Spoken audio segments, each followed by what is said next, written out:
Bienvenue sur Gabon 24 pour ce plateau spécial concertation politique au Gabon. Par définition, l'on sait que la concertation se distingue de la consultation en ce qu'elle ne se résume pas seulement à une demande d'avis. La concertation suppose, madame, monsieur, la confrontation entre les partis, l'échange d'arguments, l'explicitation des points de vue de chacun.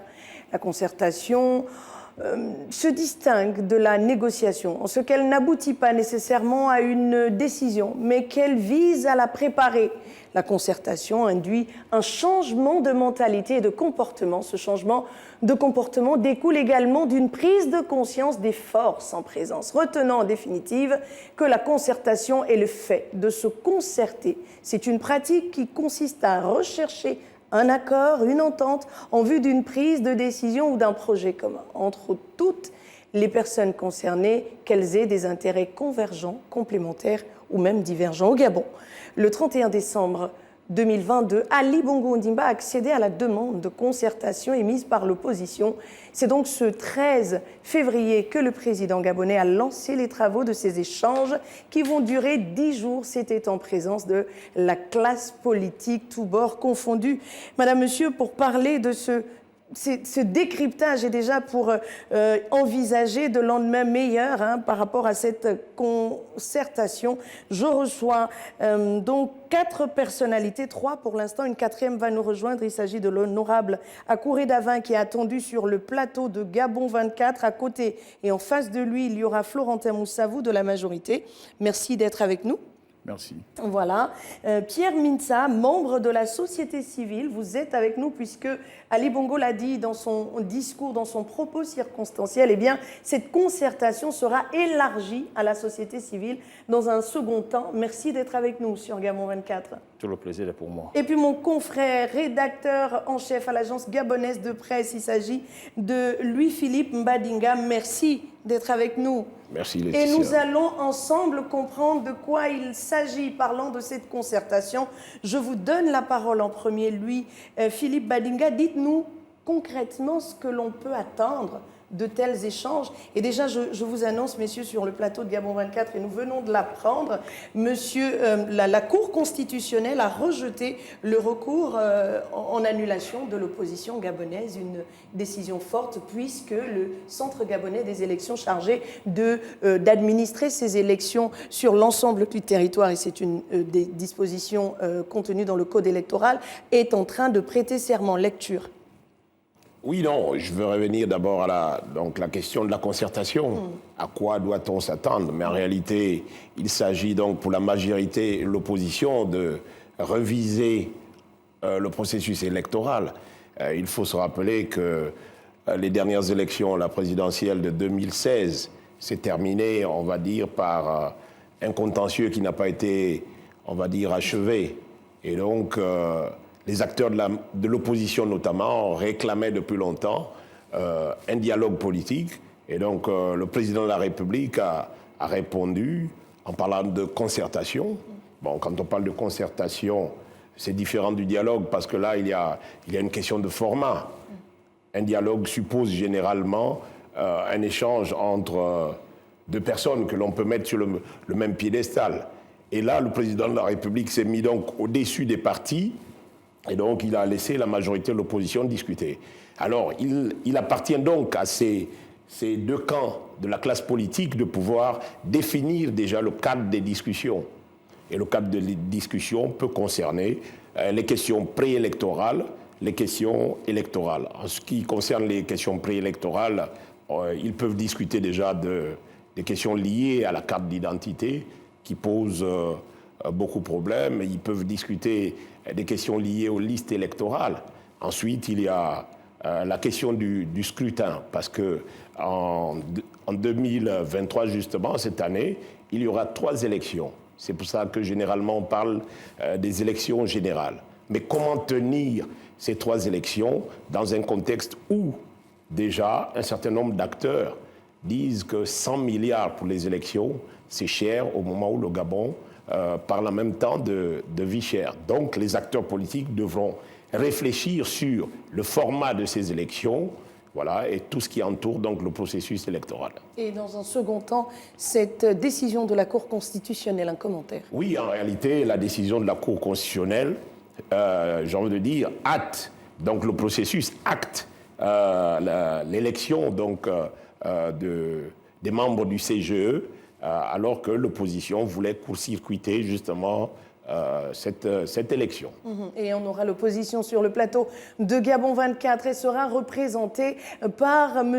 Akouré Davin, qui nous a donné son accord de principe et que nous attendons pour nous édifier sur la posture de l'opposition par rapport à cette concertation. Nous avons la majorité sur le plateau de Gabon 24. Le porte-parole de cette majorité, Florentin Moussavou, il a accepté l'invitation de Gabon 24 pour venir non pas décrypter l'adresse du chef de l'État à l'entame de ces travaux, mais surtout pour parler de la place, de ce que la majorité attend de ces concertations. Si vous aviez quelque chose à nous dire, comment vous le diriez-nous?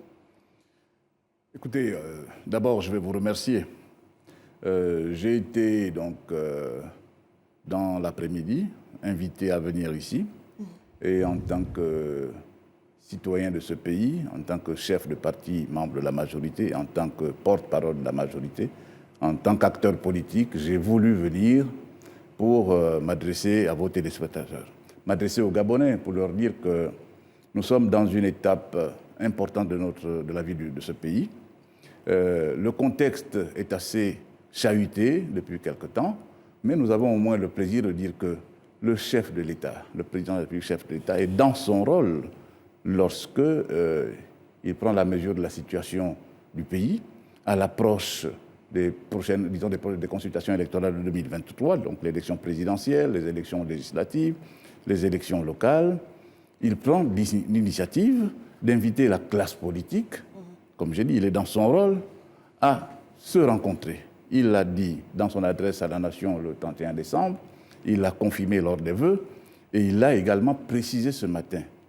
Nous avons la singularité de la situation actuelle dans le cadre de la concertation, c'est que pour la première fois depuis 1990, la classe politique va être réunie autour du chef de l'État dans un contexte qui est serein. Serein en ce sens qu'il n'y a pas de crise politique post-électorale.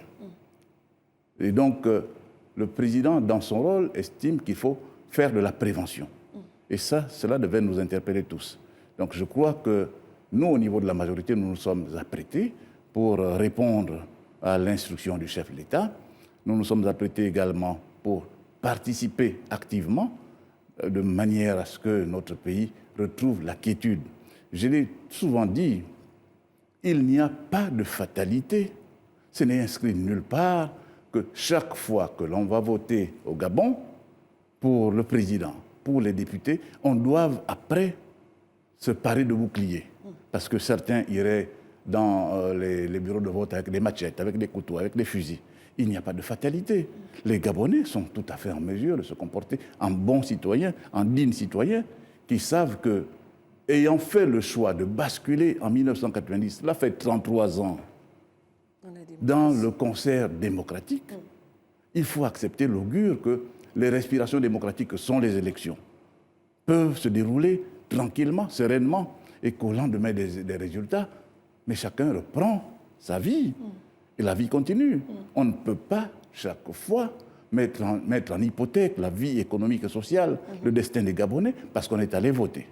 Je crois que c'est une mission qui nous incombe à tous, de savoir à la fois passer le message autour de nous, et également, nous qui avons fait le choix d'être des acteurs politiques, nous comporter comme des citoyens qui savent que le Gabon a besoin de nous. Le Gabon, notre Gabon à nous, celui que nous aimons, que nous devons aimer de la même manière, nous devons absolument tout faire pour le préserver. Vous savez, je veux dire une chose. Dites-nous. Moi, je suis acteur politique. Vous savez, l'engagement, la décision de s'engager en politique, de créer un parti politique, de militer politiquement, nous ne la devons pas à une demande du peuple. C'est nous qui décidons. Et puis nous allons vers le peuple. Tout à fait. Nous ne sommes pas des élus du peuple en tant que chefs de parti. Nous parlons devant le peuple face au peuple, nous voulons guider le peuple, nous voulons participer à guider le peuple. Et donc, il faut, il faut absolument le faire dans l'intérêt du peuple, dans l'intérêt du pays. Et il dit, j'ai entendu l'appel de mes compatriotes, notamment des acteurs politiques de la majorité et de l'opposition, demandant l'organisation d'une rencontre pour définir les bases de la préparation du scrutin au lendemain apaisé en tant que garant de la stabilité de notre pays. Je peux vous assurer que cette rencontre aura lieu dans les meilleurs délais et elle a lieu aujourd'hui. Oui, la rencontre a démarré, Monsieur Minsah.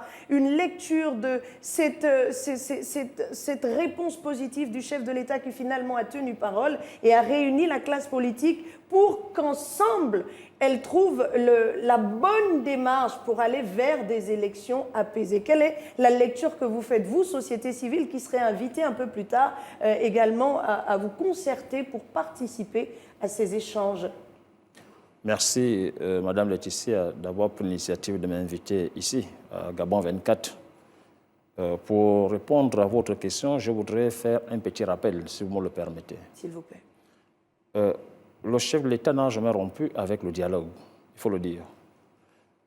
Souvenez-vous qu'après l'élection contestée de 2016, en 2017, il a lancé un dialogue inclusif sans tabou dans Gondje, avec la mise en place de phases, la phase citoyenne, qui a permis, nous, société civile, de nous exprimer et de soumettre nos avis aux politiques pour la deuxième phase. Donc, il n'a jamais interrompu le dialogue. Alors, aujourd'hui, quand on essaie de résumer les étapes du processus électoral au Gabon, on peut retenir deux grandes étapes, deux grandes phases, avec une autre troisième phase que nous sommes en mesure d'éviter. La première phase, c'est la phase préélectorale. Des campagnes et tout ce qui suit la liste électorale, et ainsi de suite. La deuxième phase, c'est le scrutin. La troisième phase, c'est le contentieux. Je crois que l'optique du président de la République, chef de l'État aujourd'hui, c'est d'éviter le contentieux. Le contentieux. Et pourquoi nous sommes obligés d'aller vers le contentieux? C'est quand les règles de jeu n'ont pas été établies au départ entre les acteurs politiques, majorité et opposition. Donc, la concertation qui est lancée actuellement, à mon sens, je crois que ça vise cet objectif. Parce que les Gabonais sont responsables. Nous pouvons faire toute une élection sans aller à la casse. La casse, c'est le contentieux. Vous voyez? Donc, moi, je ne peux qu'encourager cette idée pour permettre aux politiques de s'accorder. Toutefois, si vous regardez bien ce qui s'est passé en 2016, on n'a pas cité un seul mort venant des riches. C'est-à-dire les morts que nous avons déclarés de part et d'autre, c'était les enfants des Mapan. Les enfants des Mapan. Et donc les riches se protègent et oui, exposent les enfants des pauvres. Les politiques. Les politiques protègent leurs enfants. Et quand on est en période électorale ou bien en période post-électorale, ce sont les enfants des Mapan qui sont exposés. Vous savez pourquoi? Non. Simplement parce que le Gabonais peut vivre sans élection s'il trouve, je voudrais dire, le minimum vital. Qu'est-ce qu'on appelle minimum vital? Moi, j'ai appris au Gabon. J'avais les BST pour aller passer les vacances chez moi après l'année scolaire. Les enfants n'en ont plus. Moi, j'ai appris au Gabon. J'avais la bourse quand j'étais en 6e jusqu'en terminale. Aujourd'hui, les enfants n'en ont plus. Je suis quelqu'un qui a travaillé au Gabon, qui a pris sa retraite. Aujourd'hui, je n'ai pas de pension. Donc, c'est autant de problèmes qui amènent, après élection, qui amènent les gens à se mettre dans la rue. Donc, je crois que l'option qui est envisagée aujourd'hui par le chef de l'État devrait permettre aux hommes politiques du Gabon, majorité et opposition, de régler ces problèmes-là. C'est l'une des propositions, c'est l'une des solutions pour éviter qu'on tombe dans la période crise post-électorale. Et d'ailleurs, il a dit, hein, je vais le paraphraser encore, et ça sera comme ça tout au long de cette émission, l'invitation à cette concertation que j'ai adressée à la classe politique dans son ensemble vise à améliorer le processus électoral dans notre pays. Les objectifs sont clairs, le renforcement de la démocratie et des élections aux lendemains apaisés, afin que la paix et la concorde, sans lesquelles aucun développement n'est possible, continuent de régner. Florentin Moussavou, j'ai une question qui me taraude l'esprit. Est-ce qu'en 10 jours, on peut refaire le monde? Écoutez, merci encore une fois, mais je vous dis qu'on n'a pas besoin de 10 jours pour refaire le monde. On peut même le refaire en quelques heures. Dès lors que nous, Gabonais, citoyens gabonais, nous convenons que c'est notre pays et que nous avons le devoir de le préserver, de le protéger et même de soigner lorsqu'il y a des blessures. Et c'est cela aujourd'hui. L'invitation du président, c'est de nous dire, écoutez, nous sommes suffisamment grands, nous sommes matures, nous avons des cadres, nous avons des compétences dans ce pays. Nous ne pouvons pas nous satisfaire de 32 ans d'errement et de déshérence. Souvenons-nous tous que la conférence nationale, celle qui a permis que ceux qui y ont pris part, ces constituants-là, disons-le comme ça, mettent en place cet instrument extraordinaire qu'est la démocratie. Et d'ailleurs, en parlant de cela, il y a des opposants qui disent qu'elle n'était pas souveraine, donc elle n'avait pas pris le pouls de tous les côtés. Alors, oui, mais vous vous rendez bien compte qu'en 1990, en avril 1990, nous avons hérité, bénéficié des libertés fondamentales, celles qui permettent justement que ceux-là qui disent qu'elle n'était pas souveraine aient pu accéder au droit de parler. De créer leur journal, de faire la politique librement, de circuler librement. Moi, j'aime bien rappeler d'ailleurs, l'histoire, elle est là, elle est têtue, mais elle est réelle. Nous qui étions jeunes à l'époque, parce que souvent les plus jeunes aujourd'hui croient que nous n'avons pas été jeunes, nous étions jeunes en 90. C'était nous les jeunes en 1990. Nous étions dans l'espérance de voir ce monde nouveau s'ouvrir. Malheureusement, peut-être qu'on n'avait pas Internet. J'aurais bien aimé avoir ce matériau à l'époque. Mais nous avons bénéficié de ce nouvel outillage qu'est la liberté. Mais qu'est-ce que vous en avez fait aujourd'hui, 33 ans après? Qu'est-ce que vous en avez fait? J'ai envie qu'on évolue. Allez-y. Mais c'est cette question que je pose, je nous pose à nous tous. Qu'est-ce que vous en avez fait, alors, vous, en politique? Qu'avons-nous fait de ces 33 ans, pendant ces 33 ans? Vous savez, les instruments que nous avons aujourd'hui, la Cour constitutionnelle, mais c'est en 1990. Le CNC est devenu la HAC. L'éclatement des juridictions qui sont maintenant aujourd'hui en trois cours, plus la Cour constitutionnelle, et tout le reste, j'en passe. Vous imaginez que nous, je le dis parce qu'il faut quand même rappeler ça aux jeunes, moi je me rappelle lorsque j'ai eu le bac, je suis allé à l'université ici, l'Université nationale du Gabon, devenue Université Omar Bongo, pendant que j'y étais étudiant. Lorsque j'ai eu ma licence pour aller en France, on avait le passeport facilement, mais quand même, quand on avait le passeport, il fallait avoir un document qu'on appelait autorisation de sortie. Mais ce jour-là, le jour de l'ouverture de la conférence nationale, on a supprimé l'autorisation de sortie. Ce sont des avancées que l'on a perdues. Mais absolument. L'opposition rejette d'ailleurs la faute à la majorité qui n'a pas su préserver les acquis. Mais ils ont tort. D'accord. Parce que, vous savez, certains de ceux qui, dans l'opposition, disent ces choses-là, ils étaient au PDG. Ils ont quitté le PDG il y a moins de 10 ans. D'accord. Pour la plupart. On va essayer d'évoluer. Donc il faut également, à ce niveau-là...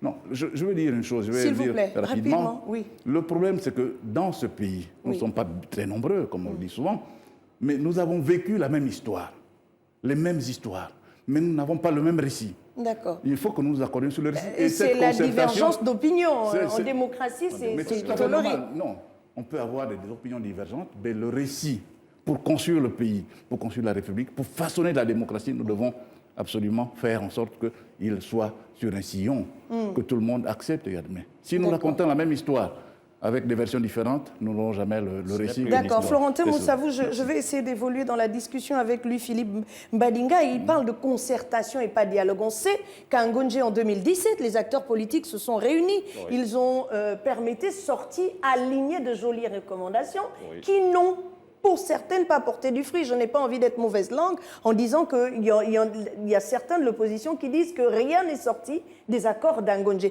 Quelle est la lecture que vous faites de ce qui va se passer aujourd'hui, sachant qu'hier déjà, les mêmes acteurs politiques se sont déjà retrouvés pour traiter des mêmes questions et aujourd'hui, nous en sommes toujours à cette problématique de on se concerte, on aboutit à des recommandations qui finalement ne produisent aucun fruit. Oui, justement, je disais que quand on parle de dialogue, le format dialogue suppose une partie en face de l'autre.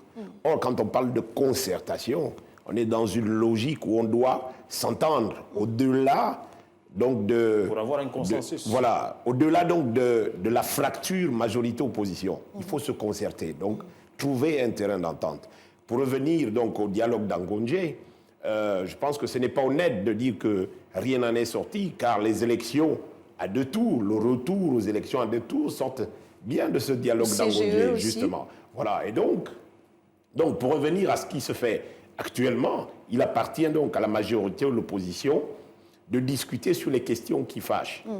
Et quelles sont-elles? Voilà, donc les questions qui fâchent, c'est déjà la sincérité, donc on va dire d'abord les instruments pour aller à l'élection, parmi lesquels la carte d'identité nationale. Parce non, que mais déjà, ils ne reconnaissent pas le centre qui organise les élections pour certains membres de l'opposition. Et d'ailleurs, la décision de la Cour a permis de légitimer le CGE aujourd'hui, sorti des accords d'Angonje. Oui. Donc, comment ils vont... On va mettre en place des mécanismes alors que l'organe censé réguler tout cela n'est pas reconnu. Si je puis me permettre... Oui, je veux dire, il avait la parole. Oui, en réalité, la Cour constitutionnelle a mis fin justement à ce débat en actant donc l'élection du président du CGE et donc des membres donc, de cette institution. Et donc les accords d'Angonje ont quand même porté du bon fruit selon vous? Oui, puisqu'on est revenu à une demande forte de l'opposition, celle des élections à 2 tours. Et donc les élections générales, dont la présidentielle, les législatives et les élections locales seront des élections à 2 tours. Donc je disais, pour aller à ces élections, le premier élément, c'est celui donc la pièce d'identité. Il faut que majorité opposition trouve un terrain d'entente, car entre-temps, le ministère de l'Intérieur a prorogé justement l'utilisation d'un certain nombre de cartes. Et cela va avoir des incidences, non seulement au niveau économique et social, face aux banques par exemple, mais je pense que pour l'opposition, ils vont peut-être camper sur, on va dire, la production des cartes d'identité. Est-ce que vous pensez que c'est réaliste en quelques mois de produire 700 000 cartes? Je dis tout et n'importe quoi, 700 000, c'est le nombre de personnes inscrites sur les listes électorales, régulièrement inscrites. Mais le nombre de personnes qui n'ont pas de pièce d'identité, est-ce que vous pensez que le ministère dispose de temps raisonnable pour y parvenir? Non, mais en réalité, je ne suis pas spécialiste de production de cartes, mais en réalité, je me dis qu'avec les technologies actuelles, on peut facilement produire des cartes. Oui, mais je ne m'avance pas. Mais ce que je voulais dire, c'est que la première question, c'est celle de la carte. La deuxième question, la deuxième question, c'est celle de la sincérité de la liste électorale. Voilà. Et la troisième question, c'est celle de la, on va dire, de la vérité des urnes. Voilà. Je pense que ce sont les 3 principales questions. Et comme il a dit, il y a une période, et la Cour constitutionnelle était d'ailleurs en campagne de sensibilisation à l'intérieur du pays et récemment à Libreville sur les différentes étapes du processus électoral et le domaine d'intervention de la Cour constitutionnelle. On parlait de période préélectorale, on a parlé du scrutin, on a parlé du contentieux, mais au-delà de tous ces aspects qui sont constitutionnels et qui sont pour la plupart contenus dans la loi électorale, il y a la réalité du terrain. Oui. Et l'opposition dit aujourd'hui que, et même la Cour n'est plus compétente pour donner des décisions ou pour rendre des décisions en faveur de l'opposition parce qu'elle estime, cette opposition, qu'elle est lésée sur toute la ligne. On parle déjà de la composition du comité ad hoc au niveau du CGE, avant la mise en place du bureau du CGE, on parle également du collège spécial qui a été boudé par une frange de l'opposition. Est-ce qu'on pourrait aller vers des élections apaisées? La parole est donnée à qui veut la prendre, alors qu'en ce moment, la même opposition ne parvient pas à s'accorder pour parler d'une seule voix. Comment envisager ces élections, M. Mintsa? Merci. Vous savez, moi, je suis convaincu que nous pouvons aller vers les élections apaisées. Comment? Je suis très convaincu. Permettez-moi de revenir sur un fait. Le droit accusateur que nous portons sur la Cour constitutionnelle n'est pas du tout exact. Parce qu'à quel moment la Cour intervient dans le processus électoral? La Cour intervient dans le processus électoral rien qu'à la dernière phase. Ça veut dire que s'il n'y a pas contentieux, la Cour n'intervient pas. Voyez? Alors, évitons que nous allions au contentieux. Et pour éviter qu'on aille au contentieux, il est important, et ça je l'assume, les hommes politiques de tous bords cultivent, je voudrais dire, un sentiment personnel et non développer un sentiment d'intérêt général. Quand on est sorti, quand on est sorti du dialogue inclusion tabou d'Angondje, les hommes politiques de tous bords se sont contentés de la nomination de leurs enfants, amis et connaissances. En quoi cela a profité aux populations? En rien du tout. Je dis bien rien du tout. Alors, comment faire pour aller à une élection apaisée? C'est ça l'important ici aujourd'hui. Comment? Il faut régler les problèmes d'ordre social. Les routes constituent un grand problème. Les écoles constituent un grand problème. Les structures sanitaires constituent un grand problème. La vie chère. La vie chère, c'était un grand problème. Très bien. Les retraités qui sont maltraités, un problème. Le chômage des jeunes Gabonais diplômés, c'était un gros problème. Je vous assure que si ces problèmes sont réglés, les politiques peuvent appeler au boycott, mais ça ne marchera pas. Parce que je vous assure que nous pouvons aller à une élection apaisée. D'accord. Déjà même, il y a crise de confiance entre les partis politiques et les populations. D'accord. Il y a une crise de confiance. Gardez tout cela pour la seconde partie. On marque une pause. Juste le temps de respirer un peu et on revient pour comprendre comment parviendra-t-on à aller vers un dialogue, vers des élections apaisées avec d'un côté une majorité qui semble organisée et de l'autre côté une opposition totalement divisée. Comment parviendra-t-on à ces élections apaisées appelées de tous leurs vœux par les populations? La question, la réponse à ces interrogations dans la seconde partie.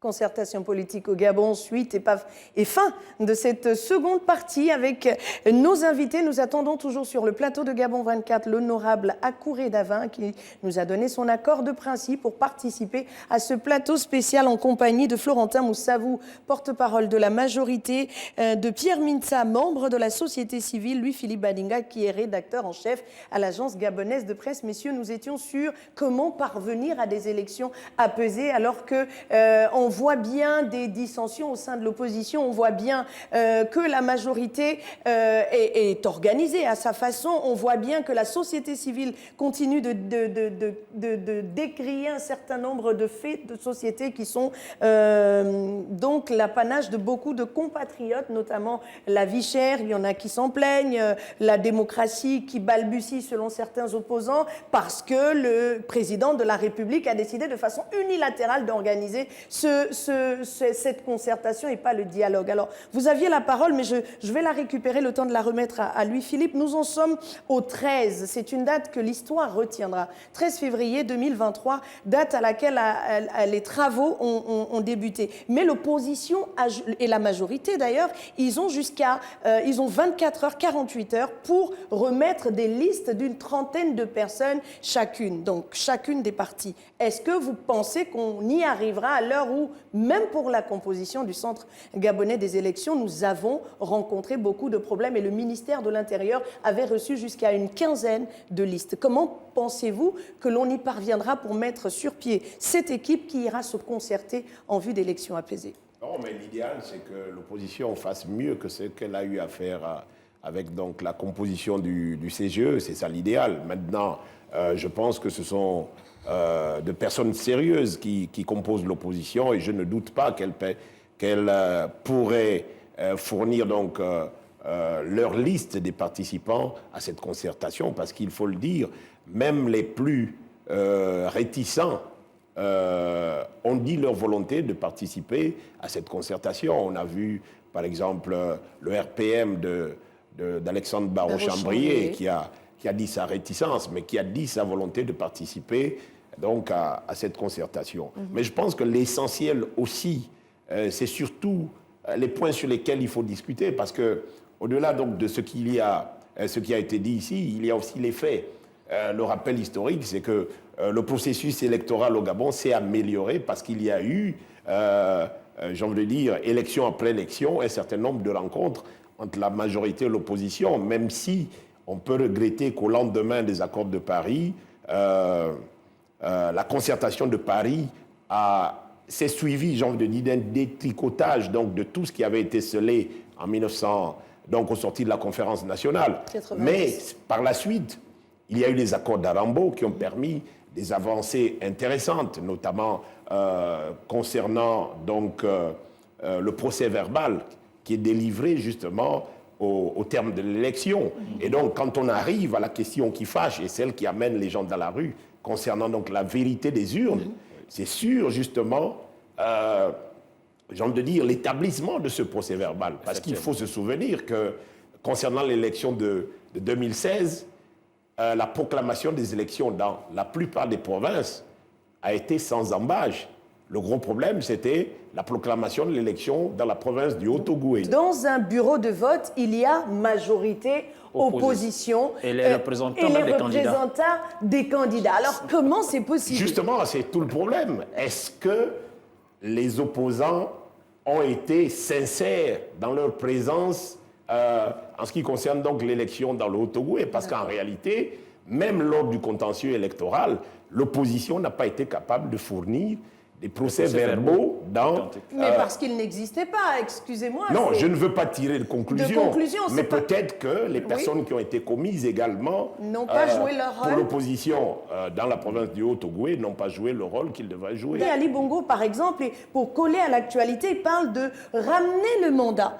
Déjà, permettre à tout le monde de passer en quinquennat, donc le mandat présidentiel à 5 ans, celui des sénateurs également à 6 ans, je pense. Et qu'est-ce qu'on retient? Qu'est-ce qu'on retient de cette annonce qui est forte? Avant d'en arriver là, le président a dit ceci, je vais le citer encore. En raison des délais constitutionnels prévus pour l'organisation des élections, je vous invite, la classe politique, à focaliser vos échanges sur les questions exclusivement électorales. Donc à Ngonje, on ne parlera pas de vie chère, on ne parlera pas de pièces d'identité, on parlera à l'esplanade du ministère de la Défense, on parlera uniquement de l'élection. Qu'est-ce que vous, hommes politiques, retenez de ça? Vous, majorité déjà. Écoutez, je vais dire deux choses. La première, c'est, je fais un petit retour en arrière pour évoquer la question du document qui permet d'aller voter. Il faut quand même dire les choses clairement. Quand on regarde la composition des pièces requises pour aller voter, ça part de l'acte de naissance ou du jugement supplétif pour les ruraux. Ça part aussi de la carte de la CNAMGS. Mais le document essentiel pour aller voter s'appelle carte électorale. C'est la carte électorale, la carte d'électeur. Dès lors que vous êtes inscrit sur une liste électorale, vous avez droit à la carte d'électeur. Oui. Si vous l'avez, vous allez voter avec. Ce n'est pas la carte d'identité nationale. Mais qu'est-ce qui pose problème selon vous? Excusez-moi, non. Oui. Il y a un problème d'état civil. Celui-là, il est réel. Le ministre de l'Intérieur a décidé avec le gouvernement, a décidé de proroger le délai de validité de la carte. Ce qui n'est pas une bonne décision d'ailleurs. Oui, vous nous direz pourquoi. On peut la regarder sur tous les... Continuons. Mais aujourd'hui, les Gabonais inscrits sur la liste électorale sont tous détenteurs d'une carte d'électeur. Moi, j'ai la mienne. Très bien. Donc, avec cette carte-là, vous allez au bureau de vote, vous votez. D'accord, c'est dit. La querelle contre la carte d'identité nationale qui n'est pas établie... est un faux débat selon la majorité. Ensuite. Bien. Alors, maintenant, le président, ce matin, a parlé des mandats. Aujourd'hui, nous savons maintenant, quand nous irons nous asseoir demain avec l'opposition en face, nous savons que le débat sur les mandats, il est pratiquement réglé, traité par le chef d'État lui-même. Il a décidé que le mandat du président de la République de 7 ans est ramené à 5 ans. Donc on uniformise, on harmonise tous les mandats électoraux au Gabon, y compris celui de sénateur qui était de 6 ans.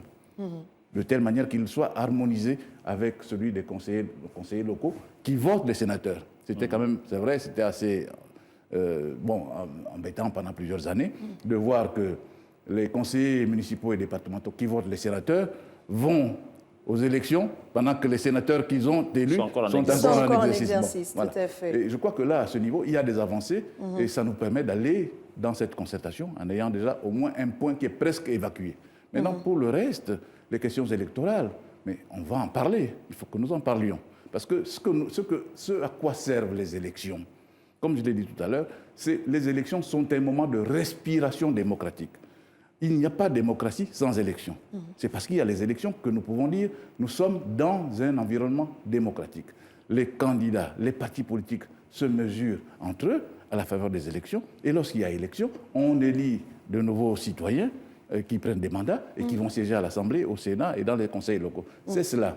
Et il faut accepter l'augure que les élections, pour nous, ce soit un aboutissement. Et que chaque jour, chaque fois, nous, acteurs politiques, nous, populations, nous nous disions, nous avons le devoir de savoir qui nous votons. Nous avons le devoir d'aller voter. Nous avons le devoir de nous prémunir des pièces qu'il faut pour lorsque cela. vous analysez les dernières consultations entre la majorité et l'opposition, est-ce que vous êtes convaincu de ce qu'il y a forcément quelque chose qui n'a pas marché durant toutes ces concertations pour qu'on en arrive à d'autres en vue de lendemains électoraux apaisés? Est-ce qu'il y a toujours un problème dans la reconnaissance de ce que l'on a, de ce dont on a parlé au cours de ces rencontres, dans la mise en œuvre justement des recommandations de ces concertations? La question que je m'en vais vous poser, c'est est-ce que vous pensez que la concertation de ce 23 février, du 13 au 23 février, porte en elle les germes d'une démocratie plus inclusive, d'une démocratie plus apaisée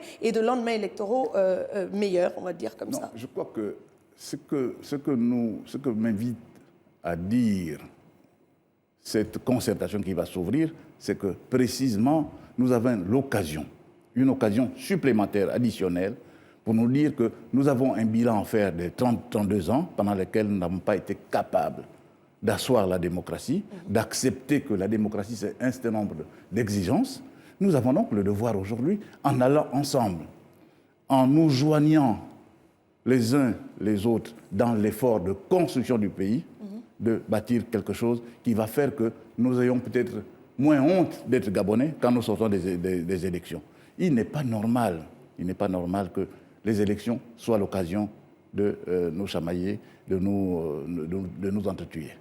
Voilà. Vous avez le bon rôle parce que vous êtes majorité. L'opposition, elle, dit que la majorité s'arroge tous les droits et que l'opposition est laissée pour compte, sa voix n'est pas entendue, d'où les nombreuses récriminations à l'endroit de la majorité. Mais ce n'est pas juste. D'accord. Monsieur Mintsa, vous aviez la parole quand vous dites que le ministre de l'Intérieur n'aurait pas dû proroger la validité des pièces d'identité. Pourquoi, selon vous? On ne doit pas attendre la période électorale pour parler de la carte nationale d'identité. Vous savez, quand on regarde un peu le code électoral, c'est 18 ans la majorité.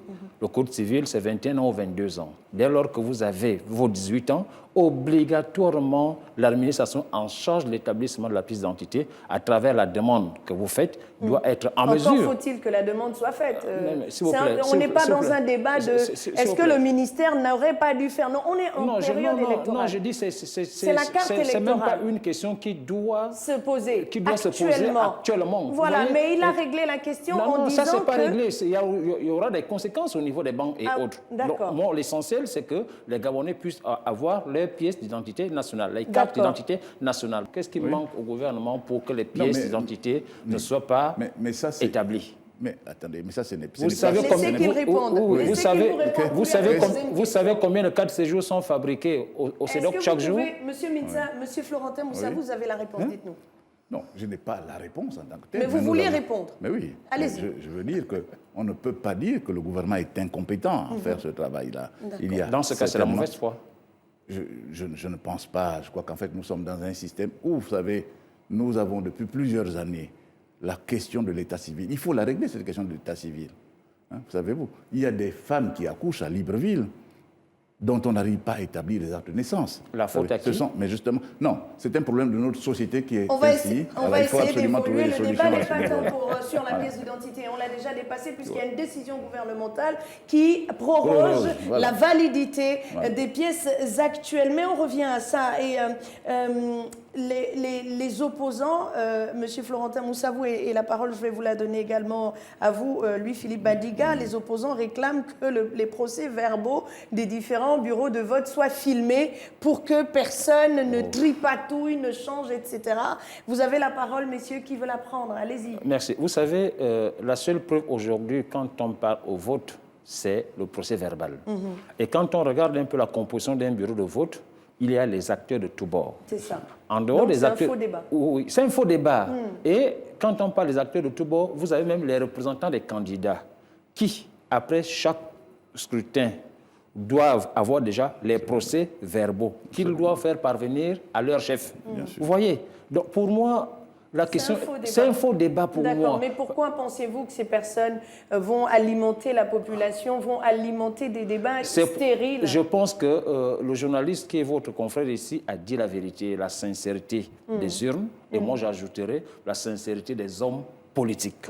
Et vous pensez qu'il y a un problème à ce niveau-là? La classe politique gabonaise n'est pas sincère. Elle n'est pas sincère. Elle n'est pas sincère du tout. De la population. À quel moment on parle de la politique au Gabon? À quelques mois des élections. À quelques mois des élections. Tout à fait. Mais pour un parti politique qui veut faire de la politique, il n'attend pas la période électorale pour parler politique. Je regrette. Bon, je ne suis pas PDGiste, mais au sein du PDG, ça devient une doctrine. Politique, au PDG, c'est une doctrine. Ils en parlent, même quand ils ne sont pas en période électorale. Et l'opposition, non. Et l'opposition, non. Vraiment, je regrette. Je suis de la société civile, c'est un constat. Et vous, membre de la société civile, qu'attendez-vous de cette concertation? Vous voyez, quand on interprète un peu ce qui a été dit par le chef de l'État, la concertation actuelle vise exclusivement la question qui tourne autour de l'élection. Je crois. C'est cela, c'est ce qu'il a dit. Ça veut dire que nous, le chef de l'État porte l'intérêt général, mais ceux-là qui vont aller à cette concertation ne partiront pas pour l'intérêt général. Ah, mais c'est vous qui le dites, ah, oui, c'est pas le cas. Mais c'est la vérité. Les hommes politiques vont s'entendre. S'il vous plaît. C'est ce que l'on attend. Mais les hommes politiques vont s'entendre sur les intérêts particuliers et non les intérêts d'ordre général. Et donc vous, la société civile, vous direz quoi à ces politiques qui ne rempliront pas le rôle pour lequel ils sont attendus par les populations? Vous savez, quand on écoute le chef de l'État, il veut l'amélioration de l'intérêt général. D'accord. Mais ceux qui vont souvent en concertation, puisque c'est le cas de concertation politique, j'ai l'impression qu'ils y vont pour le partage des postes. Je voudrais vous prendre un petit exemple. Tout dernièrement, ils se sont partagés une bonne quantité, je voudrais dire, de l'argent. Vous avez vu les partis politiques parler de l'opposition et de la majorité? Non. Quand ça tourne en leur faveur, ils n'en parlent pas. Quand ça tourne, je dis bien l'opposition au Gabon, quand la question tourne en leur faveur, ils n'en parlent pas. D'accord. Louis-Philippe Badinga, on a 100 millions qui sont évoqués pour l'organisation du... 100 milliards. Voilà, 100 milliards pour l'organisation de ces scrutins. Pour vous, l'opinion parle de beaucoup d'argent à dépenser inutilement selon certaines indiscrétions. Est-ce que vous êtes d'avis qu'il faut, par exemple, revoir le format, le montant et peut-être pas organiser toutes les élections en même temps? Votre avis de journaliste? Oui, bon, je pense que la question sur le coût de l'élection pose le problème du format de l'élection. Je pense qu'il y a plusieurs années, c'est ce qui avait amené, je pense, le président Omar Bongo a posé la question d'une élection à un tour.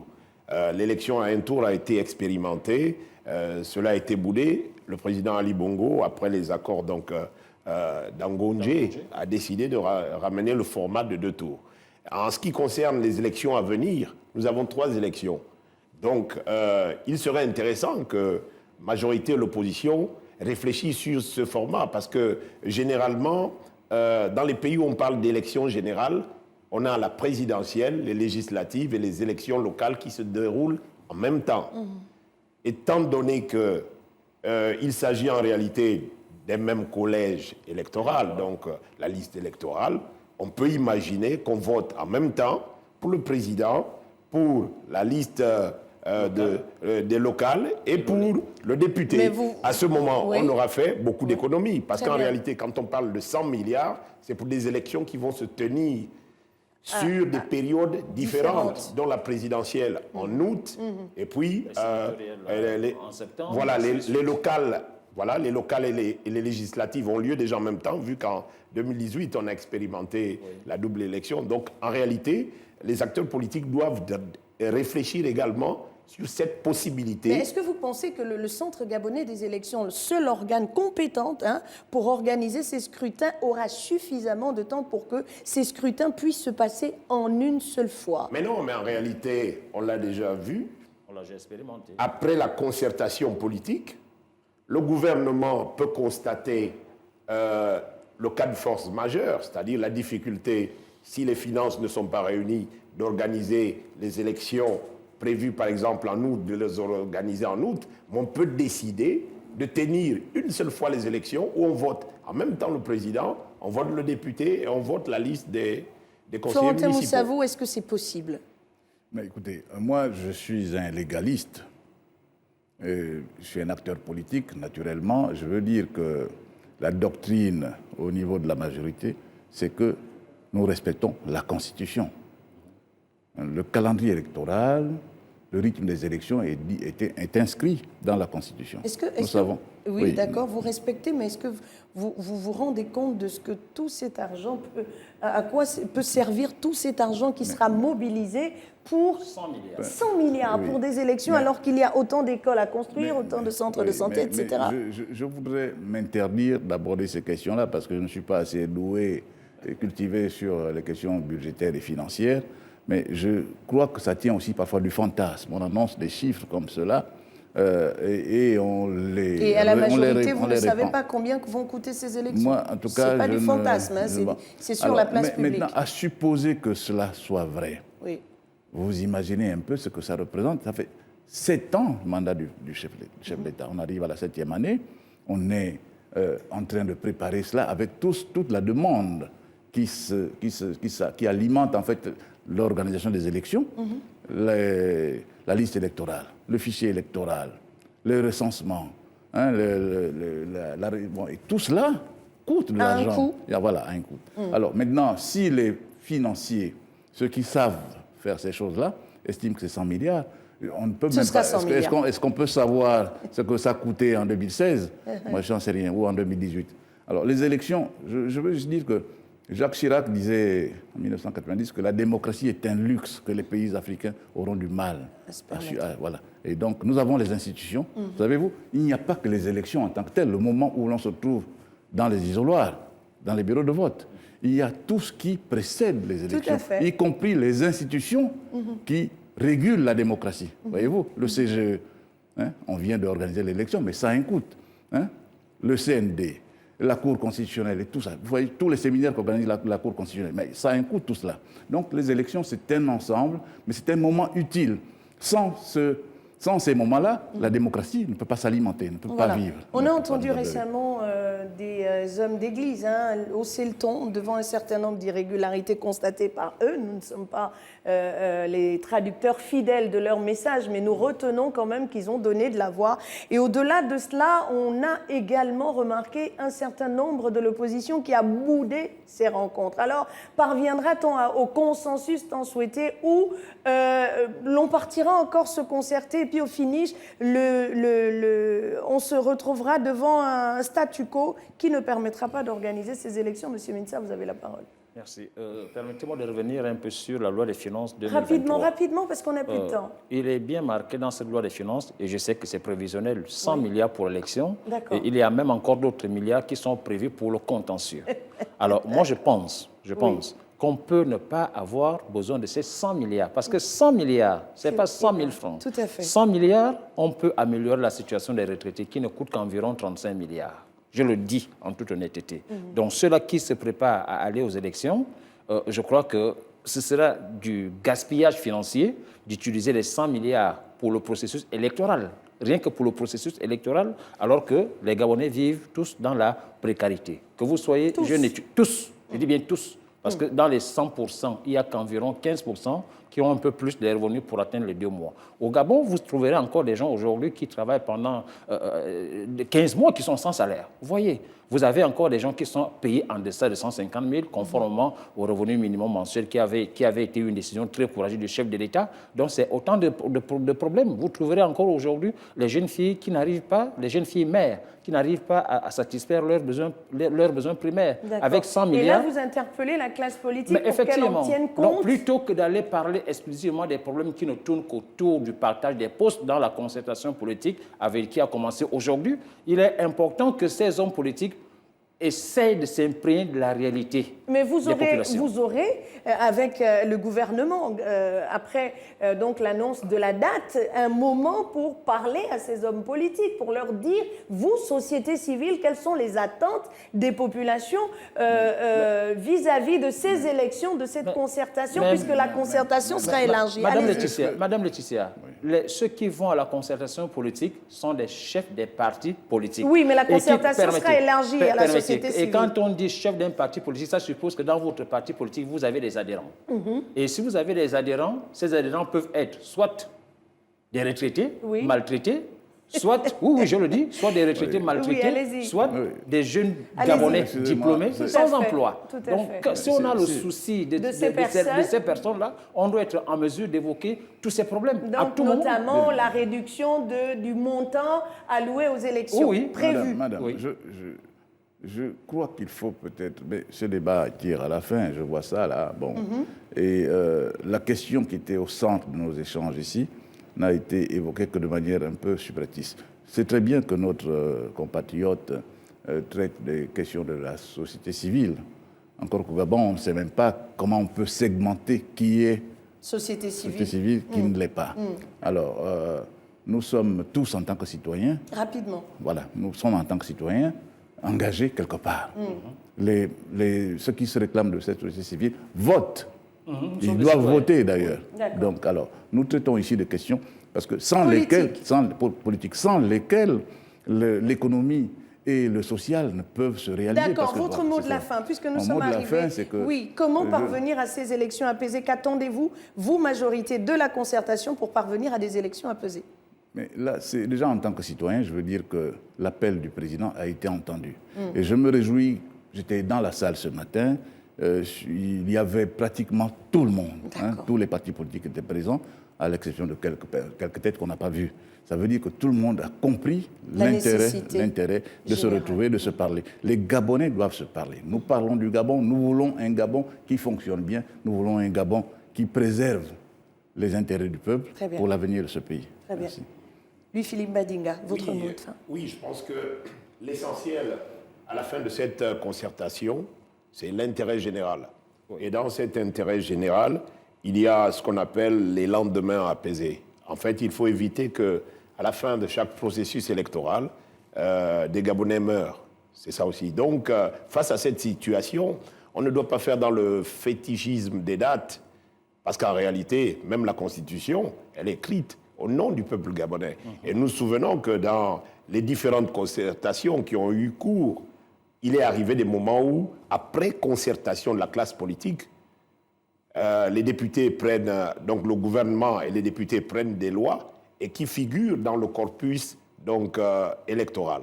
Donc en réalité, il appartient à la classe politique de trouver le meilleur moyen pour qu'au lendemain des élections, il n'y ait plus de Gabonais qui soient tués.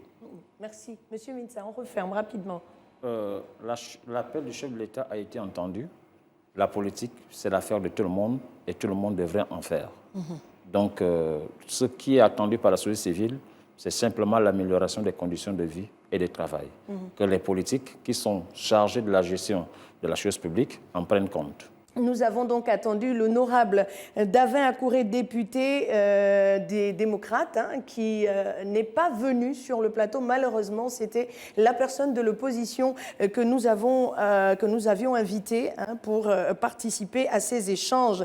L'on retient de votre passage sur le plateau que seul l'intérêt du plus grand nombre doit primer, l'intérêt du Gabonais, lambda du Gabonais tout court au sortir de cette concertation qui va durer 10 jours. Et pendant 10 jours, nous serons sur le plateau pour essayer de vous faire vivre les temps forts de ces échanges. N'oubliez pas, le chef de l'État l'a dit aujourd'hui, il souhaiterait que le mandat présidentiel passe de 5 ans et tous les autres mandats électifs d'ailleurs de 7 à 5 ans. Une belle victoire selon lui si jamais les hommes politiques parvenaient à s'entendre sur la question. Merci donc à vous messieurs. Je rappelle que j'étais avec Florentin Moussavou de la majorité, Pierre Mitsa, membre de la société civile, et Louis-Philippe Madinga qui est rédacteur en chef à l'agence gabonaise de presse. Messieurs, merci d'être passés. On se retrouve très prochainement sur Gabon 24. Concertation politique se referme. On se retrouve très prochainement.